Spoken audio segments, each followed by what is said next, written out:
So, the new Dungeons and Dragons deck of many things is just it's incredible what they've accomplished. I think this has been attempted a few times. I think there were even millions of dollars spent on Kickstarter to do this, and Hasbro Dungeons and Dragons has smashed every attempt, in my humble opinion, and kind of embarrassed a lot of companies, bringing out the deck of many things in its authoritative canon view. So, what is the deck of many things? Well, one of the things it is a map of Dungeons and Dragons itself, and I think this was Mackenzie DeArmas's intent, was to kind of map out exactly to help people understand what Dungeons and Dragons is. So, one of the cuts of the deck of many things is a map of the locations, the iconic locations of Dungeons and Dragons itself. So, what are they? The pit. Okay. This is, and this is seen on every single Dungeons and Dragons realm, right?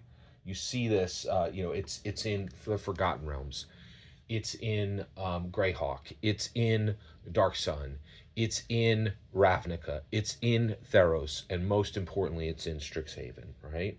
You see the pit. Next is the path. This is critical. This is the path between a city and a village. This is a path between a tower and a tomb, right? It's really critical, and it's what the player characters perfectly embodied and enlivened, right? By the Dragon Masters. They follow the path. Next is the well. The well is this incredibly powerful, really transformative um, point of specific. What's the right word here? Um, it is a point of refreshment. It is a point of, um, hey, it's coming in and saying this is where you hydrate physically, but you also are hydrating with a point of rest, a short rest or a long rest, right? So these are three of the central,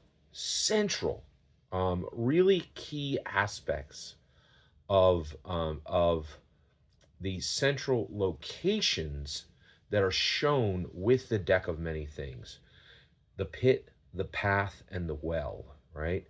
And truly, the why D&D continues to crush every OSR and every indie competitor, and really, like, cut the path, bushwhack into new areas of innovation, is the Dungeons and Dragons deck of many things is new, and I think what really we're looking at here with the deck of many things is this is only the first time Hasbro and D&D intends to bring a thing that only existed in the D&D realms and put them on Jord, in our realm, in Earth itself, right? And D&D continues to serve as the Hugin and Munin for us. Truly incredible. Thank you for letting me share just these three map points set by Mackenzie DeArmas in place to help us understand Dungeons and Dragons. So the deck of many things is a way to generate adventures. It is a way to provision player characters um, with magical items.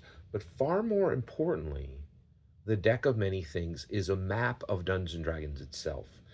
And when many dungeon masters come to Dungeons and Dragons, they don't know what it is, right? And this is going to be an excellent way to look at 66 cards and understand fully. That's hard to say, actually. To understand partially and have a deeper understanding of what Dungeons and Dragons actually is at the table, beyond, and as Gary intended, beyond the table. Every single word you just heard is my humble opinion. What's important is when I get to hear your humble opinion when you get in the comments and send your traffic. Please consider liking and subscribing, and have a wonderful millennium.